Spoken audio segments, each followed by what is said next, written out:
네, 안녕하세요. 수석행정사TV 오늘 게스트로 나온 김진성 법무사입니다. 게스트임에도 불구하고 제가 먼저 왔기 때문에 저 혼자 이제 시작을 하게 됐습니다. 채널 주인이 오지 않는 관계로 채널 제가 어떻게 한번 해볼까 싶은데 그거는 경우가 아니고 오늘 이제 각설하고 오늘 말씀을 드리면은 오늘은 행정사님과 이제 제가 협업을 하는 어떤 협업을 하는지에 대해서 오셨군요. 예, 안녕하십니까. 네, 비가 오는 관계로 좀 늦으셨습니다, 행정사님께서.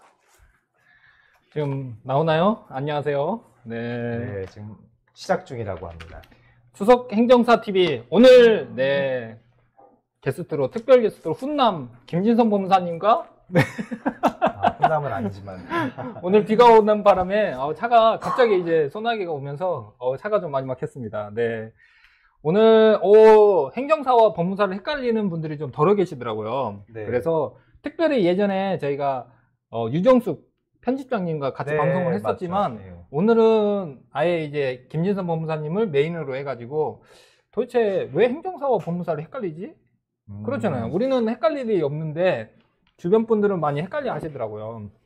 그래서 네, 그러한 내용들을 헷갈리지 않도록 우리가 이제 얘기를 한번 나눠보도록 하겠습니다. 네, 좋습니다. 네, 먼저 우리 김진성 법무사님 자기소개 부탁드리겠습니다. 예, 저는 현재 선릉역에서 사무실 운영하고 있는 김진성 법무사입니다. 저는 주로 법인 관련, 그다음 부동산 관련 업무를 처리해 드리고 있고 그 중에서 이제 등기 업무를 좀 전문으로 하고 있습니다.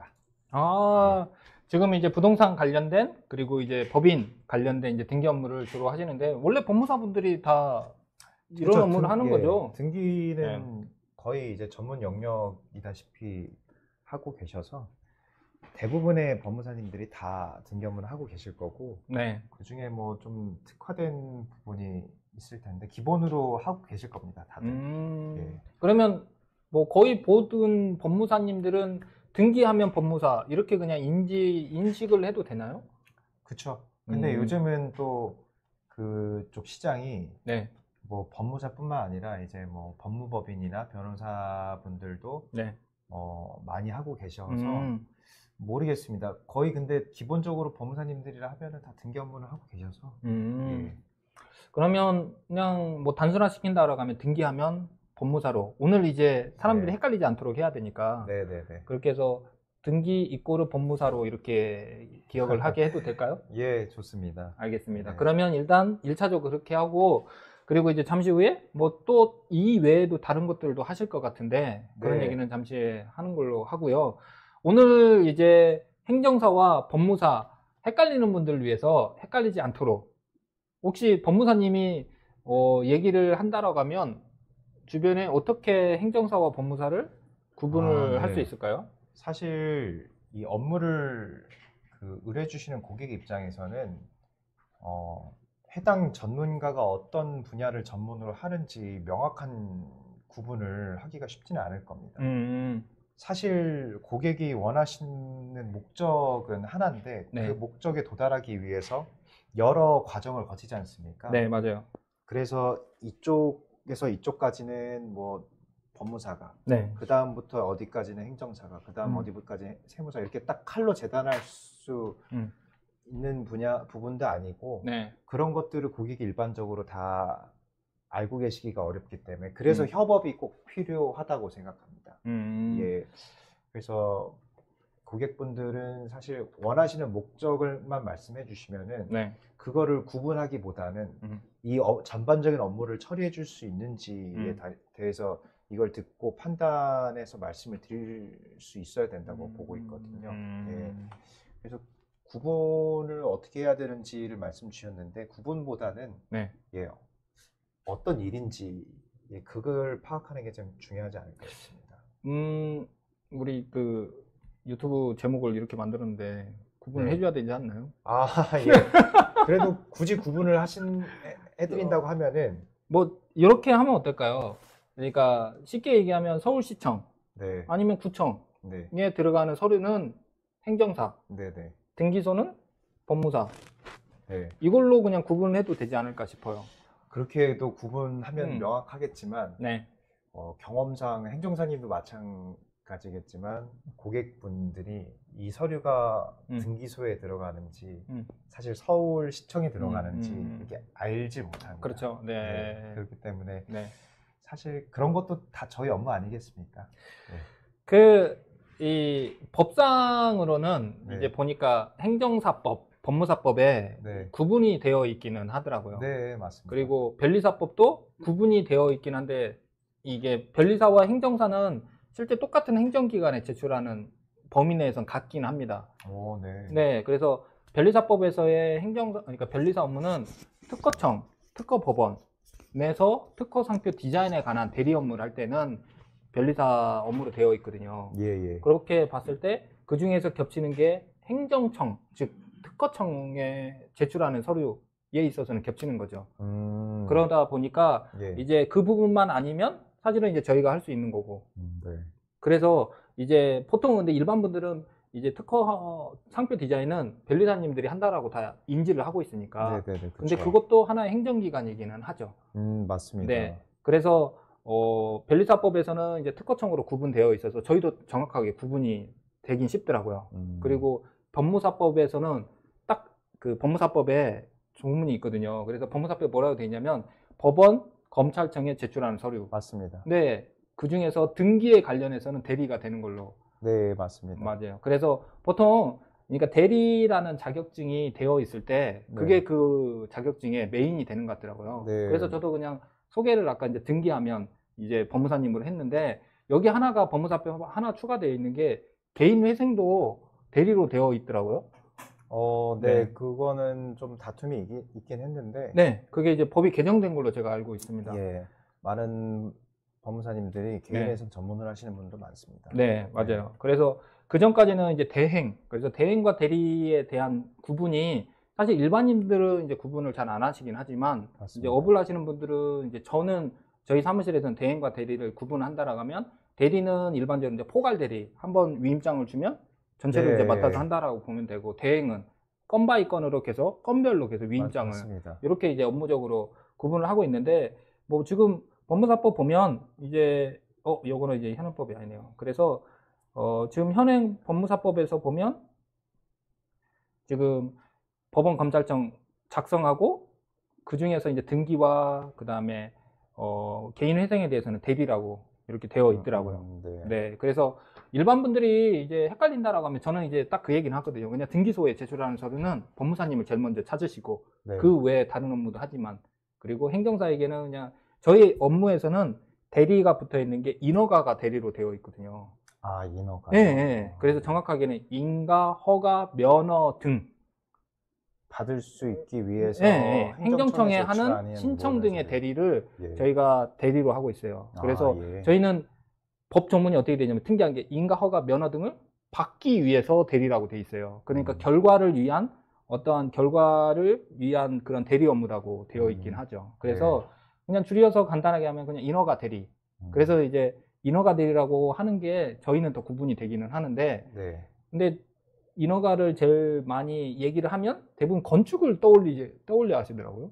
많은 부분을 차지하고 있는 것도 그런 것 같아요. 사실이니까. 예, 예. 예. 인허가 하면 보통 건축을 보통 생각을 뭐 아마 이제 사회 경험적으로 그렇게 알게 된 것 같은데 그렇죠. 저희 법무사님하고 저희가 이제 협업하는 것들 있잖아요. 네네. 첫 번째로 제가 오늘 저희 사무실에도 문의 온 게 딱 하나 있었는데 하나가 아니긴 합니다. 실제 정말 많이 문의가 왔는데 그 중에 하나가 전문건설업. 아, 예. 그잖아요. 여기 전문건설업은 정확하게 면허 등록이거든요. 네. 네, 그랬을 때 이 업무는 그러니까 큰 범위에서는 인허가 업무에 해당이 되잖아요. 네네네. 이 업무에 대해서 저희가 이제 인허가를 하고 있고 법무사님과 협업을 하잖아요. 맞습니다. 네, 요 업무는 잠시 후에 같이 네. 또 얘기를 해볼 텐데 이렇게 행정사와 법무사의 구분은 그냥 간단하게 하면 등기하면 법무사, 인허가하면 행정사, 아니면 그것도 어렵다 그냥 행정기관에 제출하는 서류를 행정사가 한다라고 이렇게 하시면 되고요. 행정기관은 뭐 간단하게 하면 그러니까 서울시청, 경기도청, 아니면 여기는 이제 서초구, 그래서 서초구청, 강남구청 이렇게 이해하시면 될 것 같습니다. 네. 하다못해 면사무소도 가는 행정기관이죠. 아, 그렇죠. 네네네. 거기 가서도 제출할 수 있는 것들 이렇게 하고 있고요. 그래서 지방에서는 농지취득 자격증명이라고 해서 네. 그에 대해서 행정사가 대행을 안 했을 때 약간 불편한 아니면 약간 이제 뭔가 문제점이 좀 적발되는 것 같더라고요. 그래서 보통 이제 지역에서 네. 이제 뭐 누구 지인을 통해서 하시다가 뭔가 이제 대행은 농지취득 자격증명은 행정사를 통해서 하셔야 된다라고 해서 지역에서 그런 이슈가 좀 있었다고도 하더라고요. 네. 네. 그래서 그냥 행정기관에 제출할 때 대신해서 도와주는 사람이 행정사다. 이렇게 하면 될 것 같습니다. 네, 그렇게 구분할 수 있겠군요. 네. 그래서 뭐 구분이 되나요? 뭐 사실 이렇게 말씀드려도 네. 쉽지는 않을 겁니다. 네. 그래서 다만 그런 건 있으면 좋겠습니다. 네. 이제 뭔가 업무를 떠올렸을 때 네. 적어도 이 업무를 처리하기 위해서 네. 그 어디다가 뭘 해야 될지 정도는 고객분들께서 파악을 하실 수 있잖아요. 네, 맞아요. 그게 뭐 법원인지 맞아요. 행정처인지 그렇게 그냥 두루뭉술하게라도 구분이 된다 하시면 네. 이 말씀을 듣는 분들은 충분히 이제 구분해서 찾아오실 수 있겠죠. 또 하나 이렇게 봐도 될 것 같아요. 그러니까 뭐 사실 행정사 업무에서의 형사적인 부분은 거의 안 하거든요. 그래서 네. 형사적인 부분은 법원에 더 가까울 것 같아요. 분쟁에 대한 부분. 그래서 네. 분쟁을 등기라는 게 미연에 방지하고자 하는 거잖아요. 네, 등기. 맞아요. 그러니까 나의 권리가 이렇다라는 걸 네, 공시하는 맞죠. 효과가 있으니까 그런 부분을 조금 더 그러니까 공신력 있게 하는 절차를 법무사님이 한다라고 이해를 한다라고 하는 게 맞을지 모르겠네요. 뭐 그렇게도 구분한다라고 하면. 등기는 사실 쉽게 얘기하면은 네. 등기 권리입니다. 우리나라 제도 자체가 이 당신의 권리가 있으면 어떻게 증명해야 되냐. 그렇죠. 그래서 제도로서 만든 거고. 맞아요. 그래서 등기를 하지 않으면 권리가 인정되지 않습니다. 네. 예. 그래서 뭐 물권 법정주의 뭐 그런 얘기를 하는데 그래서 권리는 곧 이퀄 등기고 그 권리에 관련돼서 이제 업무를 다뤄주시는 거라고 봐주시면 좋을 것 같습니다. 그러면 뭐 말씀 나온 김에 하나씩 한번 이제 구체적으로 하나씩 볼까요? 네. 아까 이제 저희가 전문 건설업 얘기했는데 전문 건설업을 보통 이제 통칭해서 하는 얘기고요. 그 중에 하나 예시가 실내 건축업. 네. 뭐 이렇게 이제 건설업 면허 중에서 실내 건축업이 있습니다. 그다음에 전기 공사업. 전기 공사. 네. 그래서 이러한 면허 등록을 한다라고 했을 때 예. 저희랑 이제 같이 진행하잖아요. 오늘도 그렇죠. 이제 조만간 이제 같이 할 것 같습니다. 오늘 네. 이제 시흥에서 연락을 주신 고객분이 계시는데 예. 거기에 이제 실내 건축업 진행을 하신다고 하더라고요. 그러면 실내 건축업은 보통 1억 5천 자본금을 이제 맞추어야 되는데 현재 개인 사업자래요. 아, 예. 네, 그래서 제가 이제 법무사님하고 같이 지금 협업을 진행하는데 견적서 제가 보내드리고 했거든요. 오늘 방송 끝나자마자 따끈따끈한 견적서를 저희가 보내드릴 거고 여기서 어떻게 진행을 하냐면 법무사님은 1억 5천이라는 이제 자본금 이제 여기는 이제 신설법인이네요. 그렇게 해서 자본금 그 다음에 기본적인 이제 만약에 지금 전문건설업 진행한다라고 하면 어떻게 이제 법무사님께 얘기를 드려야 되고 법무사님 어떤 일을 할까요? 그 얘기를 해주면 될 것 같아요. 일단 법인 설립이 돼야 되기 때문에 설립 절차를 진행을 먼저 하셔야 됩니다. 네. 그래서 이제 행정사님께서 그 의뢰를 받고 네. 이제 그 관련 여러 업무 중에 네. 법인 설립이 첫 스타트지 않습니까? 맞아요. 그래서 네. 그거를 저한테 넘겨주시면 제가 고객분들과 소통을 해서 법인 설립에 필요한 자료들을 다 받아서 설립을 도와드립니다. 거기에 주로 이런 전문가사업 할 때는 어떤 부분을 주의 깊게 등기를 하실까요? 법인 등기를? 사실 건설업 면허 요건 네. 자체가 아까 말씀 주셨다시피 자본금 요건도 있고 네. 그리고 해당 업종이 꼭 목적으로 추가가 돼야 되기 때문에 네. 그래서 법인 설립하실 때 사실 설립 자체는 쉽습니다. 뭐 물론 제가 하면 쉽지만 뭐 다른 분이 하면 어렵겠죠. 어쨌든 설립 가장 중요한 포인트네요. 네. 설립할 때부터 중요합니다. 네. 잘 설립해서 첫 단추를 잘 깨야 되듯이 만약에 자본금 요건을 잘 모른 채로 법인 그냥 기본 1,000만 원짜리를 하나 만들었다. 그러면 증자를 하든지 다시 만들든지 해야 됩니다. 그래서 첫 스타트를 끊을 때 전문 건설업 요건이 어떻게 되는지를 먼저 파악을 해서 네. 그래서 행정사님과 제가 소통을 해서 법인 설립 단계에서부터 그런 요건을 좀 미리 고려해서 그 설립 진행하는 게 좋겠죠. 네. 예. 그런 식으로 좀 먼저 고객의 니즈를 파악해서 문제가 없게끔 처음부터 그렇게 설립 단계를 도와드리고 네. 그 다음 설립이 완료되면 다시 이제 행정사님께 맞아요. 업무를 만약에 넘겨드리는 거죠. 이제 저희가 지금 같이 진행한 지가 좀 꽤 됐는데 만약에 고객이 이제 등기를 먼저 하고 오신 적도 있어요. 아, 예. 예. 그런데 그러다가 어떤 상황이 생겼냐면 저희 행정에서는 주소가 정말 중요하거든요. 네. 그러면 해당하는 주소지에 따라 관할이 바뀌는 거라서. 아, 그럴 수 있죠. 네. 그리고 어떤 분들은 잘 모르셔가지고요. 그 주소를 보통 공사업 면허, 이런 건축업 면허가 못 들어가는 그런 공간에 뭐 네네네. 주택 관련된 곳에 들어가시거나. 음, 그래서 그것 때문에 다시 등기를 하는 경우도 있으시더라고요. 맞습니다. 그래서 요건 파악이 중요하다고 말씀드리는 게, 네. 뭐, 요즘 그런 거 많지 않습니까? 뭐, 소고사무실? 맞아요. 네. 비상주 네. 오피스? 네. 사실, 법인 설립은 그런 것들을 세세히 보지 않기 때문에, 맞아요. 네. 설립 자체는 되게는 문제가 없습니다. 맞아요. 그러니까 법무사님이 등기하는 데는 전혀 문제가 없는 문제가 없습니다. 부분인데 저희가 진행하는 건설업 면허에서는 주소가 정말 중요합니다. 왜냐하면 실사로 오기 때문에. 그래서 맞습니다. 네. 그래서 등기에 문제 없다고 끝인 게 아니고 음. 최종 목적지가 무엇인지 파악을 해야 첫 단계에서부터 논의를 해가지고 맞아요. 필요한 부분을 좀 고려해서 이 설립 단계에서부터 뭐 좀 조정을 하고 고려를 해서 진행할 수 있기 때문에 맞아요. 사실 전 과정을 처음부터 다 논의를 하는 게 좋습니다. 그래서 이제 따로 법무사 아시는 법무사에게 맡겼다가 저희에게 와서 다시 등기를 하는 경우가 더러 발생이 됩니다. 맞습니다. 그래서 같이 저희가 이제 여기 김진선 법무사님하고 이렇게 협업을 하는 이유가 법무사님이 등기할 때 그리고 저희도 같이 검토를 같이 네. 동시에 같이 진행을 하는 거죠. 그리고 그게 사실 원하시는 목적지에 도달하기 위한 가장 쉽고 간편한 방법이기도 합니다. 네. 같이 협업하는 분들이 있는 뭐 행정사님이나 저가 됐든 그런 분들을 컨택하시는 게 가장 좋습니다. 여기서 또 하나 포인트가 저희가 하는 행정사 업무 중에 이 건설업 면허 말고요. 여성기업 확인서도 하는데 아, 예. 오늘 문의 오신 시흥에 계신 분은 여성기업 확인서도 원하시더라고요. 그러면 등기할 때 그것까지 같이 하셔야 돼요. 그래서 여성기업 확인서가 법인일 때 조건이 예. 대표자는 당연히 대표자이어야 되고 예. 주주가 과반 이상이어야 되거든요. 그러니까 여성 대표님이. 네. 그러면 등기할 때 이걸 한 번에 같이 하셔야지 뭐 일을 나중에 맞습니다. 두 번 하게 되죠. 맞습니다. 사실 법무사님은 이제 두 번 하게 되면 좋은 일이겠지만 아니 근데 저도 원치 않습니다. 일단 그런 네. 식으로 네. 불만을 갖고 오신 분들은 네. 사실 저도 기분이 좋으려면 고객분들이 좀 그런 만족하는 바를 원하는 바를 만족해야 기분이 좋기 때문에 네. 그 AS 해달라고 다시 오면 저도 기분 좋지 않습니다. 그리고 비용도 그렇게 크지 않아서 그러겠네요. 예, 그 몇 분 계셨습니다. 근데 네. 다시 사실 오늘도 서류 받은 게 있는데 네. 그 AS 해달라고 왜냐면 네. 자기가 목적을 하나 더 넣었어야 되는데 그거를 못했다고 다시 오셨거든요. 네. 그렇다고 제가 뭐 그거를 또 비용을 받기도 좀 뭐하고 네. 그래서 일단 공과금만 달라고 해서 이제 좀 진행 한 건이 있습니다.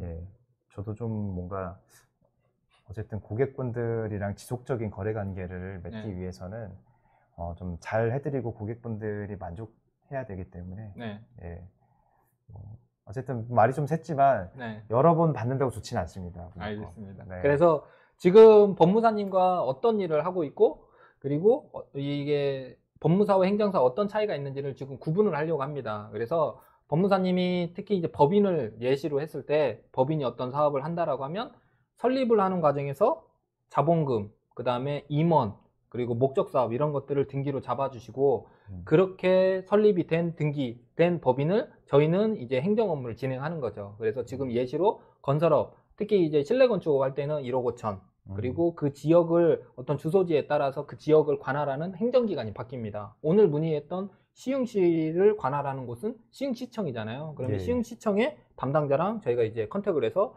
저희가 준비해야 될 서류, 특히 이제 건설업 면허 같은 경우에는 그 준비돼야 될 이제 기술 인력이 2명 이상 필요하거든요. 그러면 네. 기술 인력이 제대로 되어 있는지, 그리고 기술 인력이 상근 이어야 되거든요. 네. 그래서 4대 보험이 또 가입되어 있는지, 그리고 안 되어 있다라고 하면 가입을 언제부터 해야 되는지, 이런 것들 저희가 가이드를 해드리고요. 더 중요한 건 실내건축업은 1억 5천이라는 자본금을 누군가가 진단을 해줘야 돼요. 기업 진단을. 그래서 저희가 둘만 못하고 맞습니다. 또 하나의 자격자가 필요하죠. 사실 이때 빠방 하고 나타나야 되는데 세무사님이 이때 필요하죠. 맞습니다. 그래서 세무사님이 기업 진단을 해주시고 1억 5천이라는 그 자본금을 진단을 해주시면 저희는 그걸 받아가지고, 그러니까 저희 사이에 사실은 이제 세무사님이 계시죠. 예, 예, 그래서 법무사님이 등기를 하고, 그리고 나서 세무사님이 기업 진단 1억 5천이라는 걸 진단을 한 다음에 저희는 이 모든 서류를 다 모아서 네, 해당하는 시군구청에 접수를 하게 됩니다. 맞습니다. 네, 그래서 지금처럼 결국은 어디에 접수해야 되는지가 법인 등기에 있는 주소지에서 이 결정이 다 된다라고 봅니다. 그래서 행정사는 업무를 해보니까 주소가 제일 중요하더라고요. 주소. 네, 주소에 대한 사용 권한이 있는지, 즉 임대차면 임대차, 아, 예. 전대차면 전대차. 저희가 어떤 경우도 있었냐면 대학교 내에 어떠한 이제 단체를 설립하는 경우가 있었거든요. 네네. 그러면 그 해당하는 권한을, 사용 권한이 있어야 되잖아요. 누구 그렇죠. 것까지 받아야 되냐면 학장님, 아니 어. 총장님 권한, 꼭 총장님 도장까지 받아야 돼요. 음, 네, 그게 쉽지 않아요. 그러니까 그러면 대학교 내에 어떠한 설치하는 게 예. 행정적으로 어렵긴 하더라고요. 아, 그리고 예. 또 하나가 병원에 어떤 경우에 설치하는 경우도 있거든요. 병원 안에. 그러면 만약에 뭐 땡땡 무슨 대학병원이라고 네. 하면, 아산병원이라고 할까요? 여기서 가까운, 만약에 잠실이라고 하면 예. 거기 아산병원장님의 도장을 받아야 돼요. 아, 그 권한을 받았음을 적절하게 증명을 해줘야 증명을 되는 해야 거죠. 된다는 만약에 거죠. 중간관리자가 있고 중간관리자가 그런 권한이 있다라고 하면 네. 그에 맞춰서 또 저희가 서류를 또 하면 되는데, 그게 안 되어 있다라고 하면 중간에 그 주소지 때문에 등기를 또 바꿔야 돼요. 그게 많지는 않지만 열에 하나 정도 그렇게 발생이 되더라고요. 미리 네, 권한을 받아오라고 안내를 드려야겠네요. 맞아요. 그래서 저희가 주소, 특히 이제 법인 같은 경우에는 이제 이런 경우도 좀 안타까운 경우가 좀 있었는데, 법인이 개인으로 보통 설립 전에 개인으로 임대차 하잖아요. 예, 예. 그리고 나서 법인 설립되고 나면 법인명으로 바꿔줘야 돼요. 음, 그래야 저희는 행정서류에 제출할 때 그게 통과가 돼요.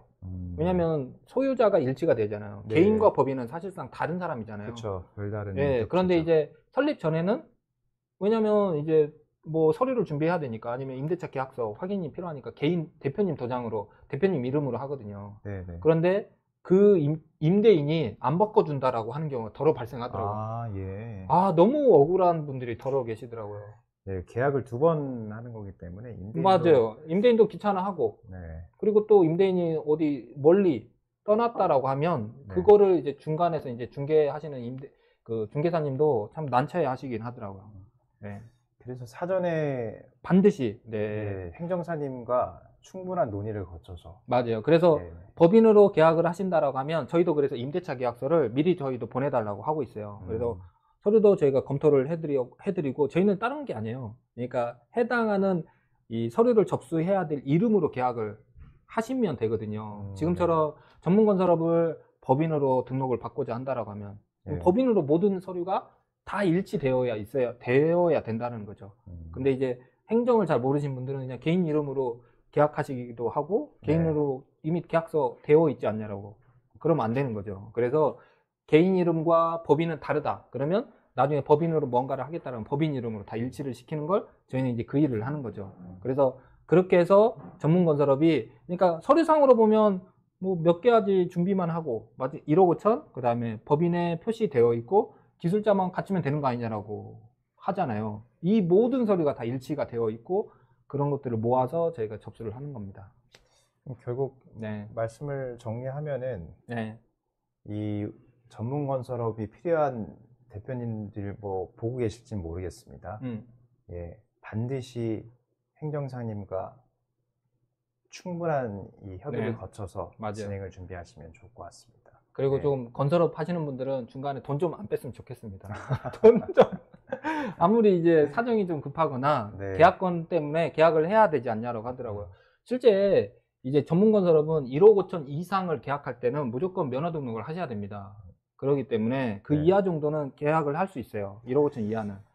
네, 그래서 건설사는 기본법이라는 법이 있는데 그 법 안에서 여러분이 이제 이제 뭐 건설업을 하시고자 하는 분들은 법을 다 지키고자 하시는 분들이 많이 계시거든요. 네. 아무리 급해도 네, 면허 등록을 1억 5천, 아니 그러니까 1,500만 원 이상을 이제 수의 계약을 하고자 하시는 분들이라면 이제 꼭 면허 등록하시고, 그다음에 아까처럼 5천만 원, 2천만 원 이상을 공공기관하고 할 때는 또 여성기업 확인서를 또 받으시면 네. 5천만 원까지 또 수의 계약도 가능하니까 같이 또 뭐 저희가 저희의 문의를 주시면 같이 또 진행을 또 같이 가능합니다.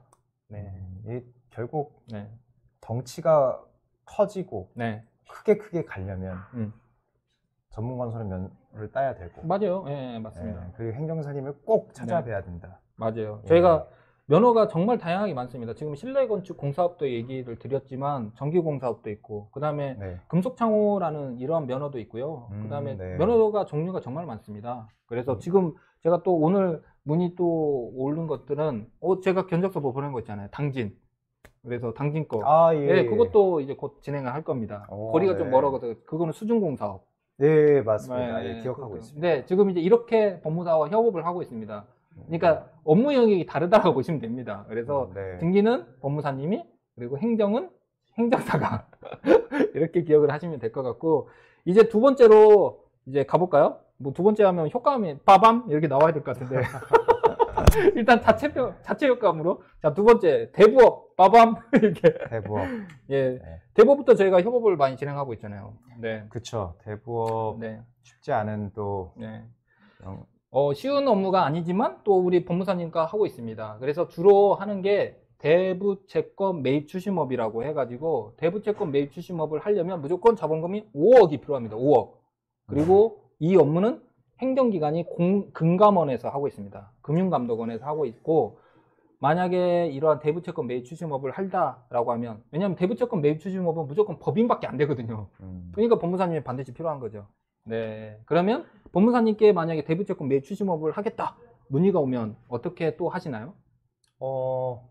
사실 네. 행정적인 인허가 업무 사항이 많아서 네. 저는 이제 처음에 행정사님께 당연히 연락을 드리지만 네. 저도 일반적인 요건을 알고 있기 때문에 음. 뭐 현금 확보가 됐는지 뭐 교육을 듣고 계신지 등등 해가지고 네, 한번 맞습니다. 파악을 1차적으로 네. 해본 다음, 근데 대부분 하시겠다고 오신 분들이 요건을 어느 정도 알고 계시더라고요. 맞아요. 네. 네. 그 대부업이 뭔지 잘 모르시는 분도 계실 것 같아요, 근데. 맞아요. 네. 네. 뭐 오늘 그럼 방송을 듣는 사람들에게 잠깐 기본 상식을 드리면, 대부업 등록 및 이용자 보호에 관한 법률이 있거든요. 거기에 세 가지로 구분되어 있어요. 첫 번째가 뭐냐, 대부업.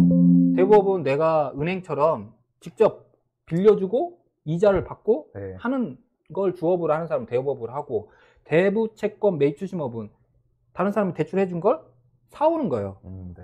그러니까 남이 대출해준 채권을 일정 이상 이자를 안 낸다라고 하면 부실채권으로 바뀌거든요. 네. 그 부실채권을 나중에 유동화라고 해서 이렇게 사고 팔 수가 있습니다. 네. 그걸 주업으로 하는 사람을 대부채권 매입 추심업이라고 하고 있고요. 대부업과 대부채권 매입 추심업에게 소개하는 사람을 대부중개업이라고 해요. 그걸 또 전문으로 하는 사람이 대부중개업자라고 보시면 됩니다. 일반인들은 사실 네. 구분이 쉽지 않고 네네네. 이 대부라는 글자가 네. 그 예전에 막 문신하고 일수 가방 들고 그런 분들을 상상하시더라고요. 그 고객분 보셨잖아요. 그렇나요? 고객분이요? 뭐 그렇지 않죠. 그렇지 네, 않죠. 그러니까 뉴스에서는 너무 이제 그 자극적으로 표현이 되어 맞아요. 있고, 대부업체 하면은 네. 무슨 뭐 장기를 떼다 팔 것 같고 막 이런 식으로 오해를 우리는 하시는데 자주 만나죠. 고객으로. 네. 저희는 이제 의뢰인으로 만나니까. 사실 네. 좀 규모가 큰 대부업체 하면은 뭐 그런 거 있지 않습니까? 이금융에도 네. 좀 있고 예전에 뭐 싸나머니 이런 거 일본계 네, 맞아요. 사나머니. 그런 지금은 것도 이제 폐업한 걸로 제가 알고 지금은 있습니다. 이제 철수했지만 네. 그런 거 생각해 주시면 편할 것 같습니다. 네. 예. 실제 이게 금융권에서 구분을 하고 있는데, 이제 대부업, 실제 일반 은행도 다 대부업이에요. 네, 거기도 그쵸. 똑같이 대부업 등록이 돼 있습니다. 그러면 일반 금융, 그러니까 금융이 보통 1금융, 2금융, 3금융이라고 하는데, 사실상 상금융이라는 표현은 없고요. 네. 1금융은 우리가 아는 우리은행, 하나은행, 기업은행, 수협은행, 농협은행, 이런 걸 1금융이라고 하는데, 2금융은 뭐냐면 농협은행이 아니라 단위농협, 그래서 군농협이라고 보통 하고요. 그다음 수협도 단위수협이라고 하는데, 그 수협 뭐 지역 군수협 이렇게 돼 있잖아요. 그리고 새마을금고, 그다음에 농협, 새마을금고 신협. 약간 규모에 따라서 그게 네. 1, 2, 3 금융 이렇게 나눠 놓은 것 같아요. 왠지 보면은. 근데 이제 실제 저기 이제 종사하신 분에게 물어봤더니 네. 똑같은 다 이금융이라고 하더라고요. 네. 네, 그러면서 거기에 같이 이금융에 포함이 되어 있는 게 저축은행, 네. 그다음에 캐피탈도 같이. 그래서 이금융에서 만약에 내가 지금은 약간 좀 달라지긴 했습니다. 지금은 이제 점수제로 바뀌어가지고 예전에는 이금융에 만약에 신용조회를 하는 순간 예. 다른 데 갈 수가 없어요. 오, 네. 그러면 가장 낮은 단계 똑같은 이금융이 지금 우리가 하는 대부업 있잖아요. 네. 대부업도 똑같은 이금융이에요. 그래서 이금융에서 받아주는 거예요. 그래서 보통 그래서 원래 이제 신용조회 내가 지금 약간 점수제로 바뀌어서 약간 다른데 네. 한 4, 5년 전만 해도 만약에 은행에서 그러니까 실제 이제 의뢰인분이 얘기해 주신 거예요. 그래서 1금융으로 안 가고 2금융에 어떤 곳이든 가서 만약에 신용조회 뭐 대출 문의를 주었다. 네. 만약에 대출 문의 줬는데 뭔가 거부 나왔다. 갈 데가 없어요. 음. 그래서 이금융에서 받아주는 게 대부업자가 받아주는 거죠. 안 그러면 말 그대로 등록되지 않은 사람을 3금융이라고 표현해요. 사실은. 네. 그러면 3금융으로 가야 되잖아요. 3금융은 그러니까 법으로 보호가 안 돼요. 그러니까 보통 이제 법정이자가 현재는 20%로 되어 있거든요. 최고이율 받죠. 네, 최고이율. 근데 여기는 그냥 그 이상을 하더라도 왜냐면 갈 데가 없으니까. 거기에 이제 이러한 상황에서 그러면 너무 안타깝잖아요. 그래서 P2P라는 대출이 나왔어요. P2P. 예, 그래서 이런 제도권에서는 빌릴 수가 없으니까. 사람과 사람. 네. 왜냐면 그러니까 보통 은행에서는 뭔가 신용조회 했는데 아까처럼 똑같은 이금융이라 했잖아요. 네네. 똑같은 이금융에서 뭔가 거부가 나온 사람은 같은 이금융이기 때문에 이제 안 받아주는 거예요. 그렇잖아요. 어차피 해도 결과는 똑같다. 똑같다라고 판단하는 거죠. 그게 이제 문제점이 되었던 거죠. 그러다 보니 이 사람들이 그러면 3금융 등록되지 않은 대부업체한테 가는 게 너무 문제점이 있다라 해서 P2P 업체들이 이제 생긴 거죠. P2P 업체는 그냥 그러니까 신용이랑 이런 게 다 좋은데 하필 이분이 1금융에서 신용조회를 한 게 아니라 2금융에서 신용조회를 하는 바람에 네. 문제점이 생겼던 거죠. 그러니까 일반인들은 잘 몰라요. 농협과 그다음에 농협은행이 차이가 있는지, 그냥 일반 수협과 수협은행이 차이가 있는지 잘 모르는 거죠. 그쵸. 잘 모르시더라고요. 그래서 대출을 조회를 하는 거를 아무나 막 여러 군데 하시는 게 좋은 건 아니에요. 한번 거기서 뭔가 문제가 있어서 부결됐다 라고 해서 다른 만약에 새마을금고 신협으로 갔다라고 하면 거기도 좋게 보진 않아요. 거기 기록이 다 떠요. 다른 곳에서 조회했네? 뭐가 이유가 있으니까 거기 담당자가 거절했겠거니. 이렇게 하더라고요.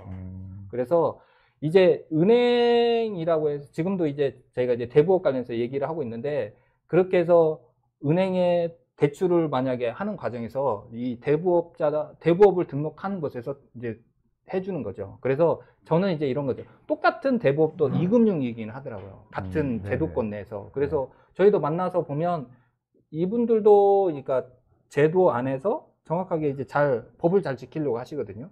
그래서 보통 뭐 이렇게 뭐 대출을 해준다라고 하면 그 계약서도 어떻게 써야 되는지 이런 교육도 잘 받으신다고 하더라고요. 네. 그렇게 해서 대출 나간 채권에 대해서 우리는 아까처럼 대부채권 매입 추심업도 이제 사오는 거잖아요. 네. 그러면 여기도 대부채권 매입 추심업도 교육을 잘 받고 잘 하시더라고요. 그러면서 저도 보는 게 이 제도권 내에서 들어오는 분들은 뉴스에서 나오는 사람들은 제도권이 아닌 거죠, 어떻게 보면. 네, 그래서 저희도 행정을 하면서도 참 느낀 게, 그러니까 정말 꼼꼼해요. 저희가 이제 하는 서류 중에 범죄조회 이런 것도 하거든요. 신용조회. 예, 그런 것들을 하면서 이 등록되어 있는 분들은 대부분이 다 꼼꼼하게 금감원에서 다 확인을 해주거든요. 덤노름 하시는 분들 중에 네. 그런 거 걸리시는 분도 있지 않나요? 대로 이런 게 있더라고요. 그러니까 체납되는 경우가 있어요. 잘 모르셔가지고. 그게 뭐 저희 입장에서는 그러니까 본인도 몰라가지고, 그러니까 심지어 그러니까 12만 원 정도, 12만 원 정도가 밀렸던 분이 있었어요. 100만 원도 안 되는 걸로 체납되었던 걸 나중에 맞아요. 하신 거죠. 그런 것도 예, 그게 기록이 떠가지고 네. 이게 보통 원래 오랜 기간이 되면 사라져야 되거든요. 네. 근데 현재 이제 금융감독원에서는 그런 기록이 하나라도 있으면 안 돼요. 그게 사라져 있지 않고 기록에 다 노출이 됩니다. 그래서 한 번이라도 체납된 사실이 있다라고 하면 이거는 좀 제도적으로 문제가 있긴 하더라고요. 그러니까요. 액수가 제가 아는 분도 그 3만 원 때문에 네. 그 저랑 같은 고객인 같은데요? 네. 그러게 다시 바꿨잖아요. 네. 그런가요? 좀 네. 누구라고 말씀 안 드리겠습니다. 누구라고 말씀 못 드리지만 네. 그래서 저희가 지금 하는 게, 그러니까 저도 행정 업무를 하면서, 그러니까 업무를 배우게 되더라고요. 아, 이 업무를 왜 하는지. 그래야 제가 이 업무를 또 신속하게 또 진행을 할 수가 있는 거죠. 네. 그래서 아까처럼 사실은 어떻게 보면 법무사님도 등기를 하는 데 있어서 이 고객이 교육받았는지 이게 필요가 없잖아요. 네. 그러나 교육을 받았는지, 왜냐하면 이 고객이 뭘 왜 하는지를 알아야 일을 하시는 데 있어서 좀 더 이제 더 뭐 이런 것도 놓치지 않도록 또 알려드리는 것처럼 네. 저 또한 말 그대로 그냥 단순하게 행정 업무만 진행을 하면 뭐 그냥 끝날 테지만 실제적으로 이분들이 이제 등록되고 나서도 다음 단계를 저희가 좀 가이드를 해주는 게 이분들이 또 훨씬 더 좋더라고요. 맞습니다. 아무래도 저희 역할은 네. 이제 사업주분들이 네, 이 사업을 잘 할 수 있게끔 도움을 드리는 역할이지 않습니까? 맞아요. 네. 거기까지 그래서 뭘 원하는지 사전에 미리 파악을 하고 그 자기 전문 영역, 행정사님은 인허가에 관련돼서 저는 네. 이제 뭐 등기나 법인 업무에 관련돼서 조언을 드리고 업무를 진행해 드리는 역할이지 않습니까? 사실 구분을 하면은 고객 입장에서 어떤 일이 있을 때 누구를 찾아가야 되는지 더 쉽게 알 수 있기 때문에 좋겠지만 네. 예, 모르시면 그냥 행정사님 찾아오십시오. 알겠습니다. 예. 저희 문의 전화 있습니다. 상담 문의 02-6084-3253. 그리고 법무사님이 이제 어떤 일을 하는지 법무사님께 연락을 하고자 하시는 분은 저희가 방송이 끝난 다음에 밑에 저희가 표시를 또 댓글로 저희가 남겨놓도록 하겠습니다. 그래서 법무사님이 법무 이제 관련된 오늘 이제 건설업이랑 그다음 대부업 관련해서 궁금하신 게 있다라고 하면 법무사님을 또 찾으신다라고 하시면 댓글에 제가 남겨놓도록 하겠습니다. 지금 이제 대부채권 매입 출시업을 얘기를 하고 있는데 네. 실무적으로 어떻게 일을 진행하는지 5억으로 자본금이 되어 있고 네. 그다음에 보통 목적 사업에 대부업, 대부중개업, 대부채권 매입 출시업 이렇게 세 가지 다 넣어드리고 있잖아요. 맞습니다. 네, 이렇게 넣는 다음에 여기서도 주소가 또 중요하잖아요. 그래서 네. 주소를 잘 잡아주셔야 저희가 다음 단계에서 받아가지고 저희가 이제 뭐 임대차 계약서도 그다음에 보통 대부업이 예전에는 안 그랬는데 이제는 해당하는 공간의 위치, 책상 배치 네. 이런 것까지 요청을 하더라고요. 예. 예, 예전보다 좀 더 행정적인 서류가 요청하는 게 좀 더 많아지기는 했고요. 여기에 또 추가적으로 주주에 관련된 신용조회서. 그래서 저희가 지금 최근에 하고 있는 거는 주주가 너무 많아요. 주주가 무려 8명인 건이 좀 있어가지고 요 건은 이제 여기 이제 변호사님이 직접 하시는 것 같긴 하더라고요. 저희가 이제 어느 분이 하신 저희도 몰라가지고. 아, 그쪽 이제 대부업 진행하려는 네. 수요가 많아서 맞아요. 요새 좀 더 부쩍 늘었더라고요. 이게 지금 코로나 시기 지나서 네, 맞아요. 금리가 싸니까 이제 뭐 레버리지를 뭐 어떻게 좀 땡겨볼까 하시는 분들도 있고 돈을 어떻게 좀 벌어볼까 하는 중에 대부업에 이제 솔직히 돈 벌기가 좀 어떻게 보면 쉽다고 해야 되나 모르겠습니다. 제가 아는 분들은 네. 이제 영업을 어느 정도 안정화 시켜 놓으면은 수익이 그대로 계속 나기 때문에 그런 것들을 바라고 진입하시는 분들이 꽤 있으신 것 같아요. 이게 현재 이제 이자율이 한 6, 7% 정도 은행 이자가 그러다 보니까 그리고 연체된 부실채권이다 보니까 거기에 이자까지 하면 한 10% 그 이상도 나오고 있어서 그래서 이제 이쪽 대부채권 매입 추심업을 하는 고객분들이 좀 계시는 것 같더라고요. 대부업 자체는 지금 금리가 올라서 조금 약간 안 좋은 상황이라고 하는데 네. 부실채권을 가져오는 일 맞아요. 경매시장은 더 호황이라고 하는 것 같더라고요. MPL이라고 하죠. 맞아요. 예, 그 시장에 진입하려고 좀 얘기가 많이 들리더라고요. 저도 네네네. 업무를 하다 보니까 예.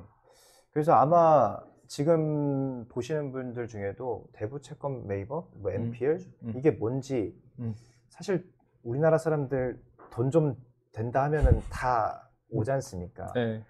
행정사님을 찾아주시면 좋습니다. 그때. 예. 그렇죠. 저희는 행정사법인 리더스는 여의도에 위치하고 있고 증권거래소 건너편에 있으면서 대부업, 그다음에 대부채권 매입 추심업, 대부중개업 관련된 업무만 사실 제 개인적으로는 이제 좀 업력이 6년 차인데 그 전에도 제가 이제 원래 이제 변호사 사무장으로 있으면서 관련된 업무를 또 진행했었거든요. 실제 한 10년 차 되는 것 같아요.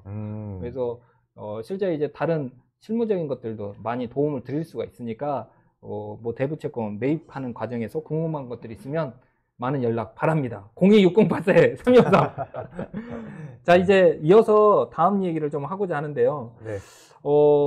법무사님의 이제 아까 이제 우리가 등기 업무 말고도 다른 업무도 하실 것 같은데 다른 예. 업무 어떤 일을 하는지 한번 소개 좀 부탁드리겠습니다. 서두에 말씀드린 것처럼 아무래도 법원에 제출하는 서류를 전반적으로 대행해드리고 네. 예, 그런 것들을 작성해드리고 하는 일을 하다 보니까 음.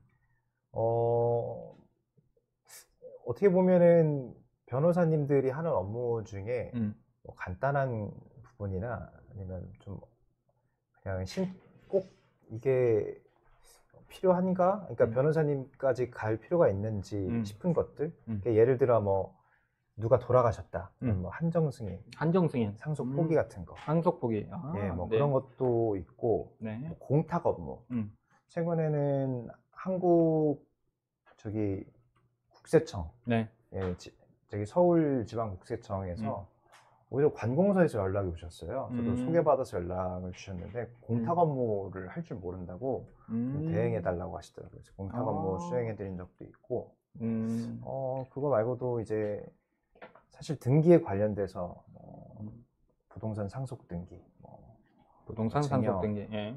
그리고 좀 증여 상속 이런 것들이 좀 주로 매매하실 때도 등기 많이 하시고. 네. 예, 그렇습니다. 그래서 사실 법원에 들어가는 서류 전반을 다 한다고 봐주시면 좋을 것 같고. 네. 네.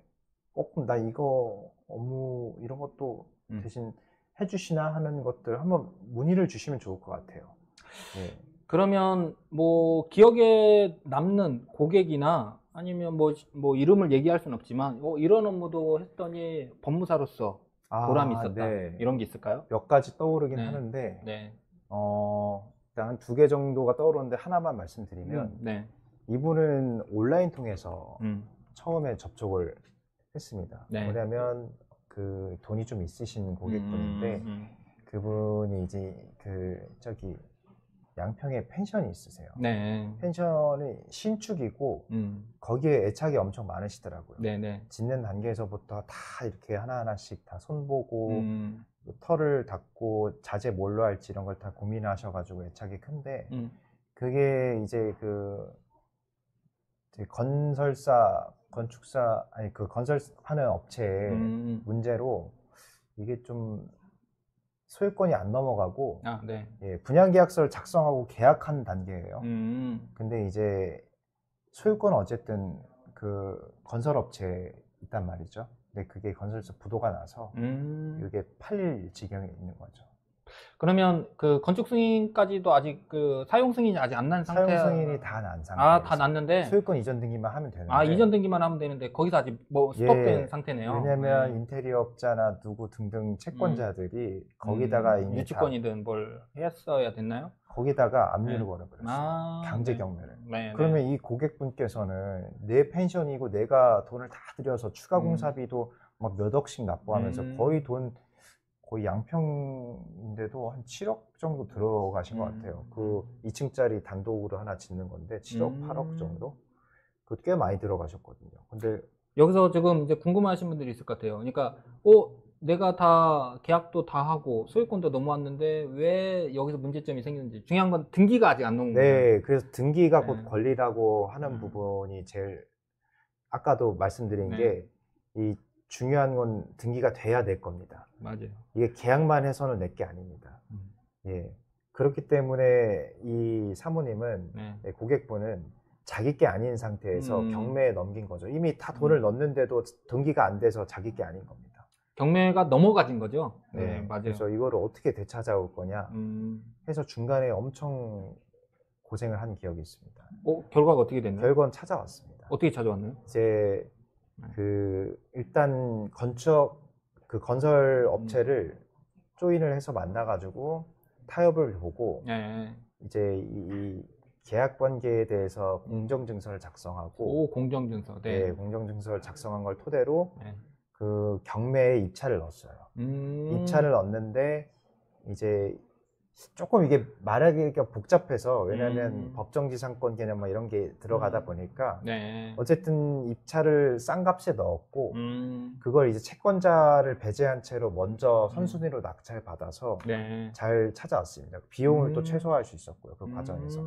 법적인 문제가 좀 결부돼 있어서 이걸 일일이 말씀드리기가 좀 어려워서 예. 그럼 간단하게 말씀드리면 그래서 비용을 거의 한 1억 정도를 좀 절감시켜서 얻어왔다. 원래대로 하면은 제값 주고 사와야 되는 거거든요. 그래야 될 것 같은데요. 네. 네. 사실 원래 채권자는 이게 물건이 너무 등기가 되기 전까지는 네. 그냥 어떻게 보면 이제 다 누구나 채권자 동일한 그냥 채권자잖아요. 맞습니다. 네. 동일한 동순위 채권자라서 네. 이거를 싸게 낙찰 받아오는 게 최종 목적이었고 제가 좀 여러 가지로 고민하고 방법을 강구한 끝에 저렴하게 낙찰 받을 수 있는 방법이 있어서 그렇게 진행을 했고 비용을 네. 상당히 많이 아낀 결과가 있었고 네. 예, 그래서 그 고객분은 어쨌든 잘 낙찰을 받아올 수 있었는데 근데 그럼에도 불구하고 조금 손해는 있었습니다. 그렇죠. 예, 네. 그냥 계약이 잘 돼서 잘 넘어왔으면 처음부터 손해가 없는 건데 어쨌든 문제가 발생했고 최소한의 비용으로 갖고 오는 게 목적이다 보니까 네. 예, 그렇게 진행을 거의 한 2달 이상을 끈 것 같아요. 경매가 이미 진행 중이었던 건이어가지고 예. 아, 네. 오늘 일단 내용이 복잡해 보이지만 우리 법무사님이 이제 네, 예, 좀 자세히 말씀드릴 수 없는 게 좀 아쉽습니다. 이게 알겠습니다. 법적인 개념이 너무 많이 들어가다 네. 보니까 여기서 네. 설명드리는 건 좀 무의미할 것 같고. 알겠습니다. 네. 그러면 이제 그 외에 우리 법무사님하고 저희가 이제 같이 진행하는 협업 사례를 또 한 번 더 얘기를 하려고 하는데 지금 그 전에 저희가 이제 전문건설업 같이 하는 협업 네. 사례를 얘기했고 대부채권, 네. 매입주심업 이 협업사를 얘기했는데 그 외에 또 진행했었던 것들이 덜어 있는데 또 생각나시는 게 또 있나요? 행정사와 예. 저희가 했었던 것들. 네. 재단법인, 사단법인 맞아요. 이런 거 많이 하시지 않습니까? 맞아요. 저희가 네. 이제 비영리를 더 여의도에 있다 보니까 정말 많이 진행하고 있습니다. 네. 그런 것도 이제 업무 당연히 인허가가 필요한 사항이고 맞아요. 예, 그 인허가를 얻기 위해서는 등기가 이제 그 이후에 등기가 되는 것도 맞아요. 있죠. 예, 예, 예. 그 전에 등기가 돼야 되는 것도 있고 맞아요. 예, 그러다 보니까 그 협업할 만한 것들이 어쨌든 등기가 필요하면 행정사님을 거쳐서 등기 진행이 되지 않습니까? 이런 부분에 대한 협업이 좀 많았던 것 같습니다. 혹시 저희 행정사법인 리더스를 만나기 전에는 비영리법인은 어떻게 하셨나요? 사실 네. 행정사님 뵙기 전에 제가 비영리법인, 사단법인 한 건 진행한 적이 있었습니다. 그 네. 궁극적인 목적은 어쨌든 등기가 되는 거였습니다. 맞아요. 네. 그 등기 내용은 이제 임원 변경, 네. 그다음 정관 변경이셨거든요. 네. 그래서 제가 행정사님을 모른 상태로 네. 그걸 다 처음부터 끝까지 해드렸거든요. 네. 너무 힘들었습니다, 네. 진짜. 그게 지금 와서 생각해 보면은 이게 행정사님한테 토스를 해드렸어야 되는데 제가 좀 실수한 게 네. 그때는 업무 초창기여서 네. 이 패기로 그냥 네. 제가 다 하겠습니다. 그래서 정말 박봉, 비용 적게 받고 네. 한 번 단추를 깼는데 네. 그게 실수였습니다. 이렇게 품이 많이 들고 시간이 많이 들고 힘든 업무인 줄 몰랐거든요. 네. 그래서 전문 영역으로 하시는 데에는 그만한 이유가 있습니다. 네. 예, 여러분들 등기가 필요하시거나 인허가 필요하시면 비용 아낀다고 며칠, 몇 개월을 고생하지 마시고 그냥 비용 좀 들이시더라도 그게 시간과 비용을 오히려 더 아끼는 길이라는 거. 아니 지금 말씀하시는 거에도 또 딱 포인트가 있을 것 같아요. 사단 재단하면 행정사를 먼저 찾고 네. 그리고 등기가 필요할 때는 법무사님을 찾는다. 맞습니다. 이렇게 하셔도 될 것 같아요. 왜냐하면 사단 법인이거든요. 사단도 법인이고 네. 재단도 법인이니까 여기에 이제 법인 관련돼서는 또 이제 법무사님을 또 찾으시면 될 것 같습니다. 맞습니다. 그래서 사단법인, 재단법인에서 행정사가 하는 역할은 임원 변경할 때 저희가 서류적인 걸 저희가 도와드리고 네. 그 다음에 정관 변경할 때 변경 허가 신청 네. 그리고 소재지 변경할 때도 또 이때 정관을 같이 변경해야 된다라고 하면 저희가 또 그렇죠. 정관 변경 신청도 하고 거기에 따라 회의록도 저희가 잡아드립니다. 그래서 회의록을 저희가 그리고 이 회의를 잘 진행하고 있는지 저희가 또 같이 동석도 하고 참여를 해가지고 회의 네. 진행도 저희가 도와드리고 다양한 일을 하고 있으니까 사단 재단 하면 행정사 먼저 기억을 해주시면 될 것 같습니다. 맞습니다. 사단재단 뭔지 잘 모르시는 분도 많으실 것 같은데 네. 예, 또 뭐 일반적인 그런 거 있지 않습니까? 예전에 한번 소개해드려서 안 된 네. 종교 맞아요. 종교법인. 재단 맞아요. 법인에 교회들 많이 다니시지 않습니까? 맞아요. 근데 자기 교회가 법인 형태가 아닌 경우가 대부분입니다. 네, 네. 예, 행정사님께서는 또 큰 교회, 맞아요. 우리나라 저희는 대형 이제 교회. 대형 여의도 땡땡땡. 네. 그렇게 얘기하면 다 알지 않나요? 예, 엄청나게 큰 교회. 네. 거기에서 저희가 해주셨고. 네, 사단법인, 재단법인도 지금 이제 설립도 해드리고 관리도 해드리고 있습니다. 그러니까요.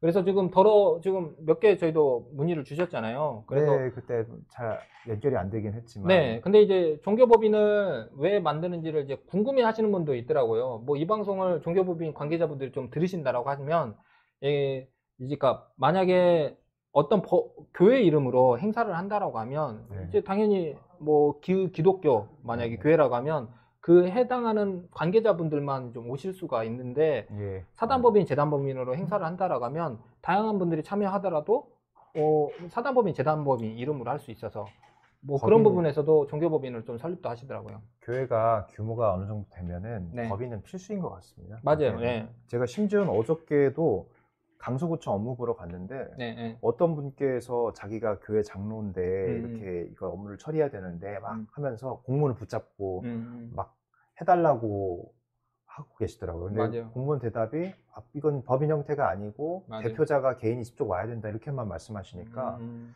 그게 뭐 재산 처분하는 문제 그런 거였나 봐요. 아, 네, 네, 네.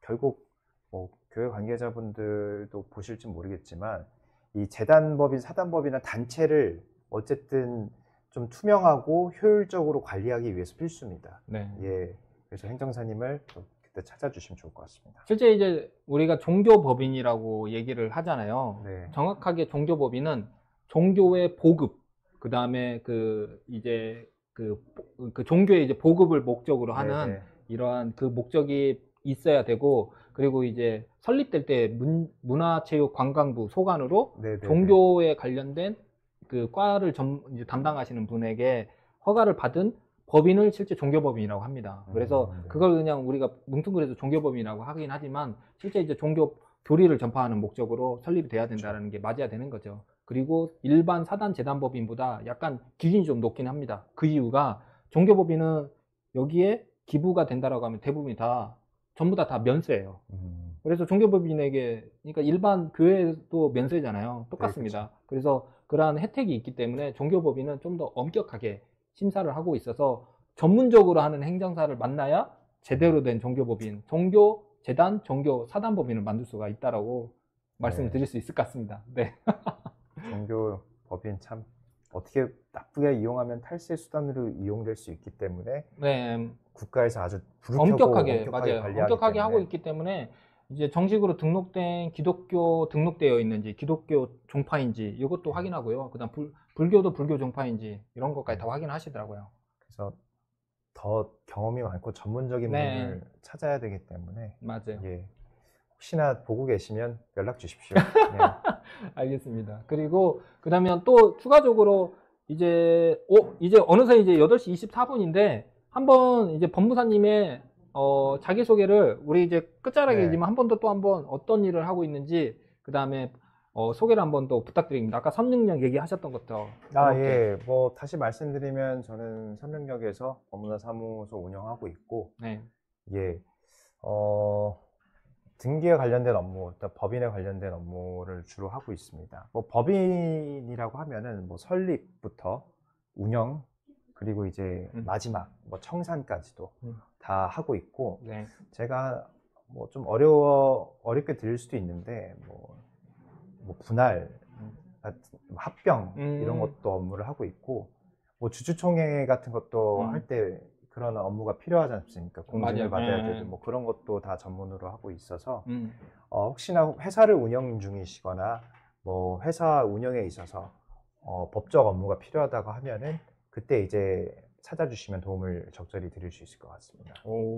여기에 이제 업무 얘기를 하시면서 법무사의 업무가 어떤 건지 좀 아실 것 같습니다. 그러면 행정사 업무를 제가 소개를 시켜드리면 행정사 업무는 간단하게는 인허가를 받기 위한 행정기관에 신청하는 업무의 대리를 한다라고 보시면 되는데 그 예시로 우리 법무사님하고 얘기했던 이제 첫 번째가 아까처럼 이제 그 전문건설업 면허 등록하는 것도 하나의 예시고요. 거기에 실내건축업, 그다음에 전기공사업, 금속창호 관련된 업무 이런 것들을 저희가 이제 진행을 하고 또 추가적으로 아까 대부업 관련된 얘기를 했는데 예. 대부업, 대부채권 매입 추심업, 대부중개업 이러한 허가 업무도 저희가 진행을 하는 거죠. 네. 이 업무 외에도 아까처럼 재단법인, 사단법인, 임원, 정관, 그 다음에 소재지 관련해서 정관에서 바뀌는 정관 변경 허가 신청 아니면 설립할 때 저희들 설립 허가 신청 그리고 저희도 해산할 때 거기에 허가 업무가 있어요. 그래서 네. 저희도 해산할 때 저희도 아. 해산하는 기본재산 처분 허가 신청 네, 네. 이런 것도 하고요. 그리고 나중에 허가 청산 종결 보고라는 게 있어요. 저희 행정기관에 제출하는. 주식회사랑 똑같군요. 네, 그러니까 저희는 행정기관에 보고하는 거죠. 그렇죠. 그래서 중간에 해산에 대한 허가도 받고 그 다음에 다 끝난 다음에 청산 종결에 대한 보고를 행정기관에 하는 거죠. 네. 그 사이에 이제 도와주시는 이제 등기 업무를 법무사님이 또 네. 해주신다고 보시면 되고요. 이 외에 저희가 또 행정사 법인에서 하는 것들은 이제 벤처기업 확인도 하고 여성기업 네. 확인도 하고 다양한 각종 확인서 업무도 하면서 뭐 최근에는 이제 주류 소매업 아니면 네. 주류 수입업 이런 것들도 문의가 오시더라고요. 그리고 저희가 추가적으로 하는 것 중에 해썹 그래서 식품 관련된 해썹 인허가 자문도 해주고요. 해썹 그다음에 식품 그래서 식품 제조 강공업 등록도 도와드리고 이렇게 하고 사실 있습니다. 사업을 하는 사업주 분이시라면 네. 행정사님 도움이 필요하지 않은 부분은 없습니다. 그래서 어떤 걸 하시더라도 행정 절차를 맞닥뜨릴 수밖에 없습니다. 그렇기 때문에 행정사님을 찾을 수밖에 없게 되는 것 같습니다. 예, 감사합니다. 네. 오늘 저희가 오늘 제가 이제 방송을 몇 회인지 한번 봤더니 11회 방송이더라고요. 벌써 11회 그렇게 네, 유튜브로 지금 방송을 하고 있는데 그 중에 2번을 지금 오셨습니다. 어느 순간. 네. 네. 초대해 주셔서 감사합니다. 그때 방송과 지금 방송은 좀 어떤가요? 약간 좀 짜임새가 좀 있어지나요? 네, 뭐 주제에 대한 명확한 인식은 있는데 네, 네. 사실 어떤 정보를 좀 드려야 네. 이 보시는 분들이 도움을 받을 수 있을까 하는 고민을 하게 됩니다. 네. 그때 좀 제가 지금 말씀드린 게 너무 어려운 말로 저는 항상 네. 고객분들과 상담할 때도 네. 좀 죄송한 얘기지만 초등학생, 어린애한테 설명하듯이 어려운 용어 배제하고 말씀드리거든요. 네, 네, 네. 근데 오늘 말씀 주고받으면서 좀 뭔가 전문적인 이야기가 좀 나와서 이해하는데 어려움이 있지 않을까. 제가 여러분들의 그런 뭔가 무시하는 게 아니고 그런 우려가 있다. 이 정도 좀 그런 말씀을 드리고 네. 조금 더 쉽게 유용한 정보를 좀 더욱 잘 전달되었으면 하는 바람은 있습니다. 알겠습니다. 아쉬움은 있습니다. 지금 이제 지난주에 유한 변호사님이 같이 하셨거든요. 봤습니다. 유한 변호사님은 더 어려운 얘기를 같이 했습니다. 예, 저는 그냥 그렇구나 하고 봤는데 네. 그런 생각은 못했네요. 일반 분들이 보실 때 이거를 뭐 이해할 거라 이제 저희가 이제 방송이 많이 쌓이고 하면 이제 찾아서 듣지 않을까 싶어요. 그러니까 어떤 그쵸. 주제에 따라서 어떤 분, 그러니까 저희 같이 오시는 패널 분이 누구냐에 따라 주제가 좀 많이 달라질 것 같아요. 그래서 기록으로 남기면 필요할 때 본인이 이렇게 맞아요. 찾아보시는 이 업무, 그러니까 있으니까. 법무사와 행정사를 같이 찾아야 될 사람이 이 방송을 보실 것 같고요. 그리고 지금 이제 다음 주는 지금 아직 지금 미정인데 일단 또 새로운 분이 또 정해지면 그분하고 또 주제가 또 맞추어서 저희가 지금 협업 사례로 계속 진행을 하고 있으니까 우리 법무사님도 이 방송 뭐 가끔씩 생각날 때 한번 봐주시면 너무나 감사할 것 같습니다. 네. 그렇게 해서 지금 수석행정사 TV가 좀 더 이제 많은 분들에게 좀 알려주고 쑥스럽긴 합니다. 수석행정사 TV. 나중에 유명해지면 잊지 않아 주시길 바라겠습니다. 알겠습니다. 그렇게 해서 지금 진성으로 일을 합니다. 맞습니다. 그 뜻입니다. 제 이름 걸고 하는 거라서. 진성으로 일을 하시는 우리 김진성 법무사님. 실제 본명이 김진성 법무사님입니다. 그래서 진성으로 일을 하시고 똘똘하게 일을 하는 행정사와 함께 오늘 수석행정사 TV 오늘 이제 김진성 법무사님과 그 다음에 수석행정사 정진성 행정사가 오늘 이렇게 같이 협업하는 사례를 나눴습니다. 오늘 와주셔서 감사합니다. 감사합니다. 네, 고맙습니다.